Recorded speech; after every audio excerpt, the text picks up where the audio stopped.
Was 2023 a struggling year in business for you? A year where you feel you tried your best but still couldn't find your footing in the small business world? Well, then this video is for you.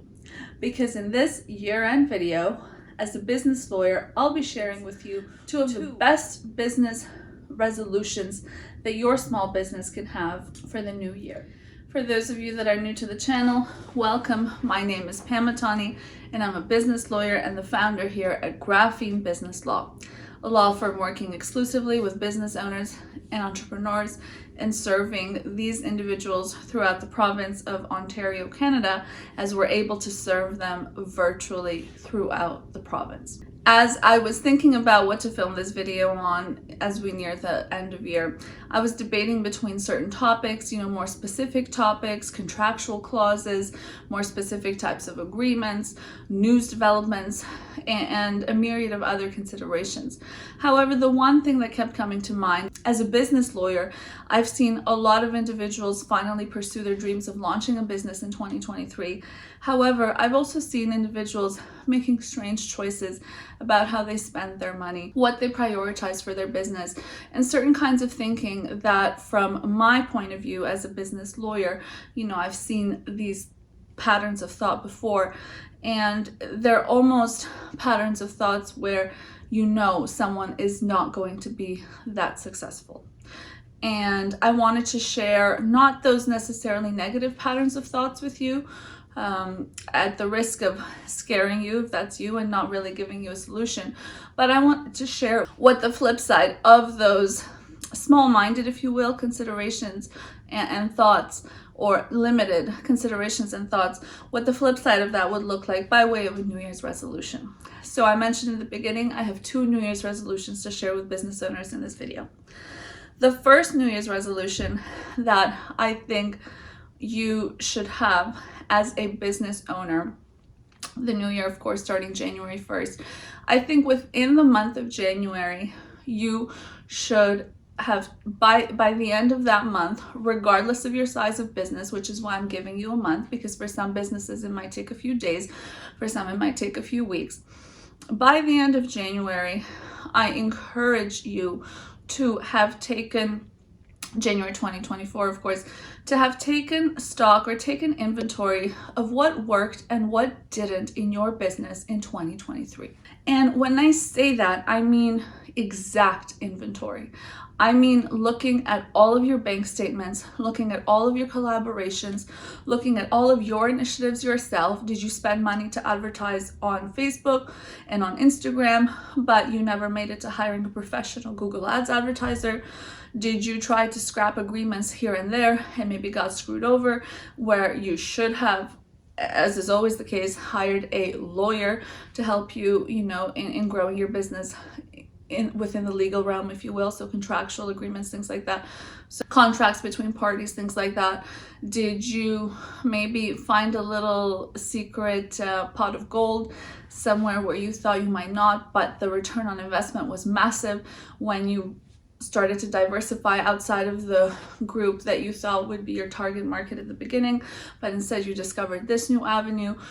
Were you sick for a bunch of days, and did your mental and physical health take a toll on the business? And if so, how? Did you hire an employee for the wrong reasons, and maybe that employee ended up having to be fired because they weren't so good at the job in the first place, right? So which of life's routes did you take as regards this myriad of considerations? Did you sign a commercial lease without consulting a lawyer, and you ended up being considered liable by the landlord for like a $50,000 repair to the physical business, to the physical space you're renting, right? Or did you invest, in a financial professional to help you identify loans and grant opportunities and things like that, and that investment came back to you tenfold?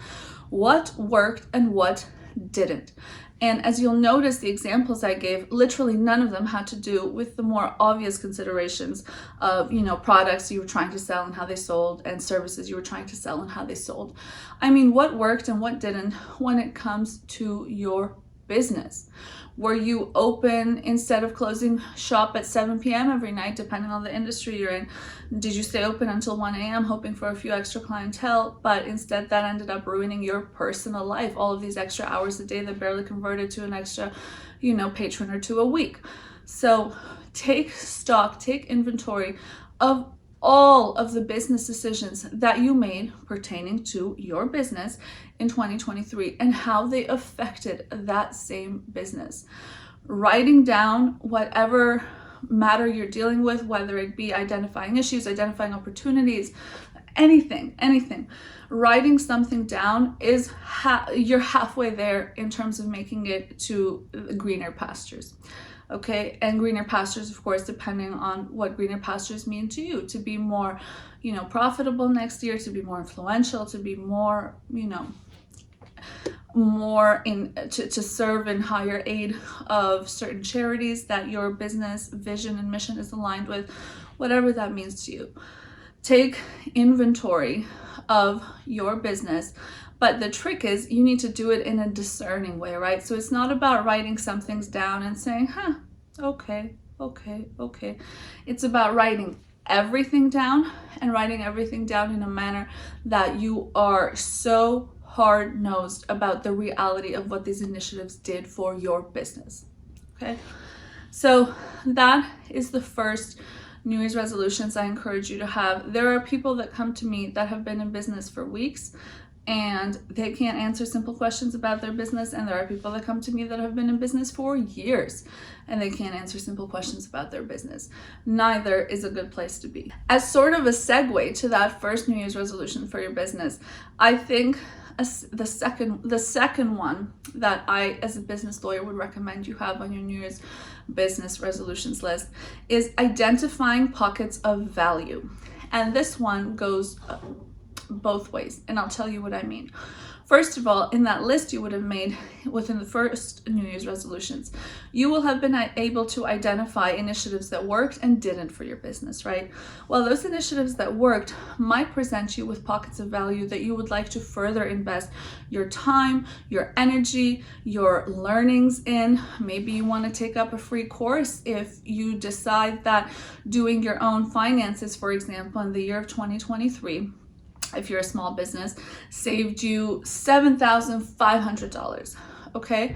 Well, that's a nice, amount of money to either share with your family or put back into the business. Spend it however you like. It's your life. But it's nonetheless a nice little amount of money. So, does that inspire you to maybe then take an online course on how to become even better at doing your finances so you can save even more money? Does that light up that little hunger inside of you to further run with that pocket of value you've identified? Maybe you get so good at doing your own finances that you on the side, in addition to being a small business with whatever service you're currently providing, you start up another venture where you help others. Help them in exchange for money, where you help others and you get paid to do so because of the financial skills you developed owing to identifying this pocket of value for yourself and further investing in it. You don't have to invest in every pocket of value you identify, but it is something good nonetheless. And pockets of value, by the way, can be something as small as joining a certain group on Facebook, as using a certain new hashtag one time on Instagram that gives you higher engagement than the other hashtags you've been using for the rest of the year. A pocket of value can be anything for you. That's the beauty of it. That is the beauty of both of these resolutions, is that they are value driven. Okay, and speaking of value driven, remember I said how this second resolution cuts both ways. So identifying pockets of value for you, but ultimately you're never going to make it in business if you are not offering value to others, whoever that other group might be for you and your business. Okay, it is crucial that you identify pockets of value for your customers that should have been there, that perhaps cost you in not being there. And again, this can be anything. I'm not talking about the obvious in terms of offering your customers a higher quality product in return for their loyalty. Things like that go without saying, and I don't want to fill this video up with things like that. I'm talking about, that bird's eye view of how a pocket of value could be anything. Maybe you realize after taking inventory in step 1 that you lost out a lot of customers to a competitor that had even worse quality products or services than you, but they were able to deliver really efficiently. So maybe a pocket of value for you is opening up a new within 24 hours delivered option for whatever good or service you have, right? Be open-minded about what that pocket of value could be for you, could be for your customers.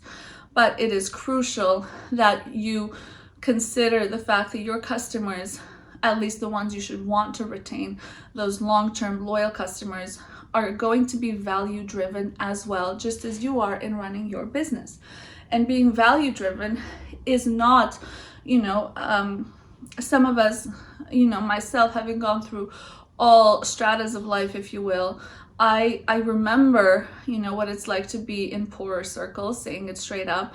And people think that value means getting the cheapest thing possible. That's not what value is. As you transition toward the middle stratas, you understand that better. And then when you land in the upper class stratas, you realize that value has nothing to do with the price tag on something. It is what you get in return for that thing. So something could be $100 for a unit, for whatever unit is in question, and provide better value because it will last you 500 wears, for example. That product provides better value than a $5 per unit equivalent that you can only wear once, because the value on that became $5 a wear. But the value on the $100 worn 500 times became 1/5 of a dollar every time you wear it, as opposed to $5. I mean, the value differential is hundreds of percent. And your customers, again, the ones that you should want to keep around, are going to be value driven as well.